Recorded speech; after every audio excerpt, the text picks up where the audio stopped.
BetOnline is the world's most trusted betting platform and your number one source for everything football. BetOnline has every stat, every matchup, and even live odds and spreads to bet on during the games. You think you know your stuff? Well, get in on our $200,000 mega contest and pick 5 games against the spread every week for your chance at weekly prizes and a share of $200K. $200,000 is ridiculous. When the game's over, head on over to our online casino and get in a game of blackjack or poker or unwind with one of our over 150 slot games. Head to the website today to get in the action. Bet online. The game starts here. Yes, and keeping with the Latino product, El Otro Mundo, WC World Wrestling Council in Puerto Rico, man, they drew on their big show, which is called Aniversario, the equivalent to a WrestleMania, and they drew a pretty good house, like 8,000, which for Puerto Rico right now, unless that's very good. Yeah, unless like WWE puts in like 14, but they go the most twice a year. Yeah, that's WWE though. Yeah. Wow, that's a good number. Yeah. The problem is that now Ray Gonzalez, the main creative bookers, and Eddie Primo Colon, for some reason, they changed their top baby face, the mask guy that we spoke to before, Cinco Estrellas Intelecto, who is a true heavyweight. As a matter of fact, he was like the only Puerto Rican wrestler named on those PWI 500, whatever they're called. And they changed him to heel, and they have the potential of making him like what Carlos Colon did for the wrestling in Puerto Rico for years. He could do like the new version of Roman Reigns for the Caribbean, Puerto Rico, and they just made him lose against somebody that's not really over. And that's what upsets me. Who is that person? It's a big guy. I can't think of his name right now, but not a bad worker, but like where is it going to take you when you make your top star lose to that person? Are you moving the ball? Are you doing something good? And that's not the case. So they're concentrating on Alberto Ray Gonzalez. That's like the main world title. But you need to have a face of the company. That was that kid. Ray's still wrestling? Ray Gonzalez? He's the champion. He took the championship from the masked babyface that turned heel, Cinco Estrella, who in real life is a National Guard soldier. He's got the height of a real heavyweight, good attitude, solid work for 5 years, no complaints. And I just feel like they have the people again, and they're wasting the opportunity of keep building a star that will be the face of the company for at least the next 10 years. And then in the Mexico scene, it's 2 top companies, AAA, LL. They're producing good shows. They're really working their crowds, their fans, and I think that the fans in Mexico are getting 2 good productions, and the 2 companies are doing good business. And I don't want to be on the side of AAA because I've been there for 7 years, but I believe that, boy, AAA has rebooted and they're making some changes and they're doing good. It's going to be tough because right now I was the Spanish voice with Guillen for 7 years, and now it's accepting a new voice. It's always tough. And plus, I had more of the storytelling. And right now, if you hear it, it's a little bit more of the old lucha libre call. So Carlos is going to have his hands full trying to put him into that same psychology of storytelling. But other than that, I think right now, Mexico, first female president. And I think at the same time, if they keep the war with the cartels into a tolerable, situation, they could draw. I mean, the 2 companies and plus the other companies that draw money. And we here through Lucha Libre Online, the people are really back into Lucha Libre. Not that they will not support WWE, but I think the 2 companies are getting their product very strong in Mexico, and that is always good. Yeah, competition is great. So they've upped their game. I mean, we were beating them for like 6-7 years. Yeah, They finally woke up. Good. That's good. That's good for the industry. And Tony's helping them because when you have a Jericho and all these guys, and he behaved like a little kid because he was upset with you and all this stuff.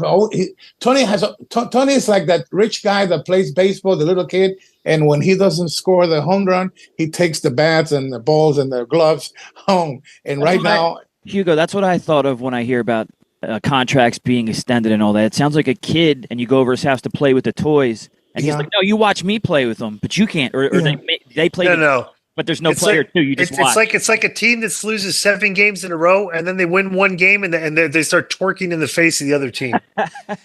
Yes, That's right. and it's a shame because you got now they're going to get Lashley, and if not, they're not careful.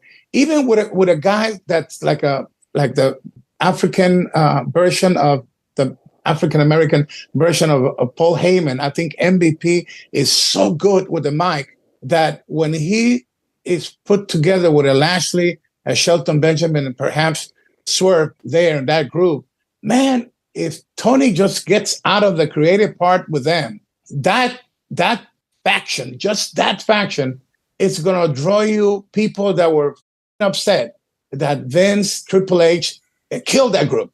So to me, it's like having a second chance to do something creatively, and I hope that Tony doesn't. That was mind-boggling to me. So you said you had MVP on your show, right?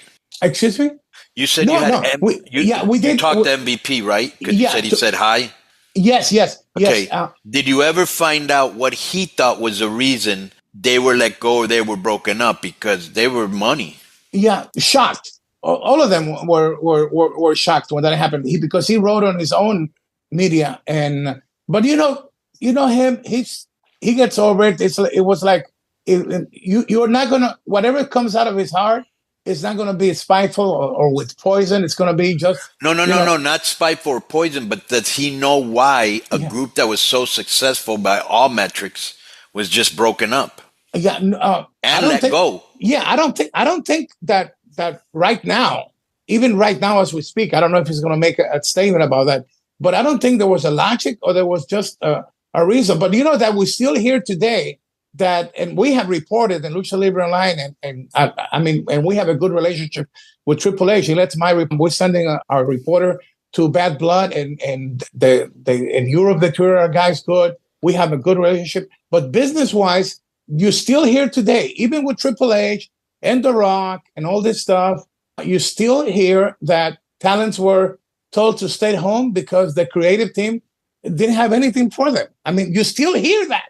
Right. Today. And to me, it's like you pay all this money, people want to see this, and then you would rather give them a segment of 10, so let me see if I got this right. Somebody that can talk and looks and has the pedigree of Lashley, somebody that can talk and like MVP and Shelton, you have nothing for those guys who got over? And that's a story. I mean, and that's for you. For me and for your crew, for this Inferno, your producer, it's like, how could this happen? Yeah, because as a booker, that's a gimme. You're like, wow, I got this in my hands. I don't really got to do much. I mean, you know what I'm saying? Like you see other people that they push, like what's Gargano's wife's name? I forgot her name. Candice LeRae. They pushed her, and even Gargano and Ciampa, and they weren't really getting over. Neither was like Dakota Kai, and they got chance after chance after chance. And these guys who got over, you let go of. But anyways. Yeah. But listen, just to speak about they got the new contract, $150 million a year, blah, blah, blah. So here they celebrate their 5th anniversary of a show that doesn't reach 1 million viewers a week after 5 years. And I think their roster cost every year like $104 million. And they signed Bobby Lashley. They showcased Shelton Benjamin. And for our viewers and the way I see the reactions of the fans, if you already have Lashley on contract, you end that show of him and Shelton just kicking butt and that's it, making MVP say just, we're taking over, go off the air like that. Yet he has shown, Tony Khan, that he brings Okada from Japan, brings him in at the moment where there's no importance. He signs an incredible deal of money for Mercedes money, and you don't even hear about her anymore. Miro, it's once out of that contract. The Hardys are not there anymore. And then you have an opportunity of doing some ass-kicking finish, and you just bring Shelton and MVP out. No one. Yeah, and you have Yuta out there with a hammer. And you're like, what is it? Because you can tell he likes Utah. There's certain people that he likes. Yeah, but the problem is doesn't matter what you like; it's what works. Yeah, and the problem is the hammer stuff. A creative guy cannot just give the hammer to anybody. He didn't look real with the hammer, and plus he needs, like when you used to tell me, okay, work with these talents on the mic. Because you knew they were not ready. So I was assigned to help them improve. This kid was not ready on the 5-year celebration to do the hammer thing. He's a wrestler. They haven't taught him yet how to do the scenes with a hammer or to do a hot promo. That was so bad because the kid does the wrestling exactly right. He's very good, and I think he could get better. But he didn't look like he knew what the heck he was going to do with convincing. a hammer. Yeah. And plus the mic. So to me, it was like, why do this? And then the Okada and the Danielson match, for the talent they had to just like end on a whatever draw and then come back and have the Japanese guy come in and then to do a 3-way later. I think for that you could be more creative with all the millions you're spending. You have to do something that is more of impact. And I would have done it, like I said, end the show with Lashley, Benjamin, and MVP. And if you were going to be exactly correct, bring Swerve in and have them just destroy everybody and just said, MVP, we're taking over. Boom. Go off the air with the body of Lashley. And to me, it's like they missed on a big opportunity to say, okay, it's 5 years. Now we on the green with the $150 million a year. Now let's kick ass. And Tony, he must let somebody take And not control. only that, bro, you would have had guys that people know and guys that look like they can take care of themselves, not little kids. I almost feel like Tony, in a way, he's like, all right, I'm going to make sure Utah gets over. I'm going to make Daniel Garcia get over, even though it looks like he doesn't even want to sign with them.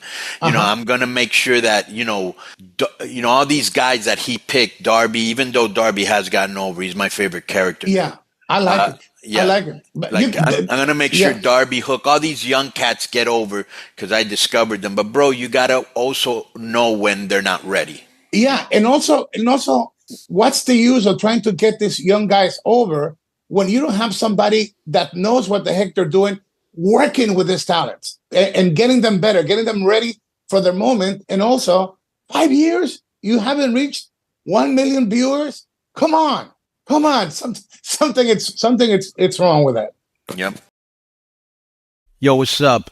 I just want to thank you guys for watching this clip. Don't forget to hit the like button, leave a comment, and subscribe. And join our YouTube membership for hours and hours of exclusive, unedited, uncensored content. And being a member will help you get involved in our upcoming live streams. Thank you for your support. Thank you for riding with us. I know you got a lot of other podcast choices, be it wrestling or other ones. And thank you for picking us. Boom.